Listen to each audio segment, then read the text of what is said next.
সোহবতে সালেহ তুরা সালেহ কুনাদ সোহবতে তালেহ তুরা তালেহ কুনাদ এক জামানা সোহবতে বা আউলিয়া বেহতার আজ সদ সালে তাত বেরিয়া।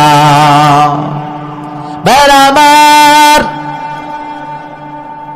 এরপর যখন বলতেছিলেন একের পর এক বলার পার, এরপরে হুজুর চোখটা বন্ধ করলেন, তারপরে বর্ণনা করলেন, বলে যে এরপর একজন জান্নাতে আলেমের পরে সবাইকে নেওয়া শুরু করবে এমন ভাবে দেখে আল্লাহ পাক রব্বুল আলামিন আলেমের কান্না সহ্য করতে পারবে না, ডাক দিয়ে কবে আমার এই বান্দাটাকে, নেককার বান্দাকে জাহান্নামের দরজার কাছে নিয়ে যাও।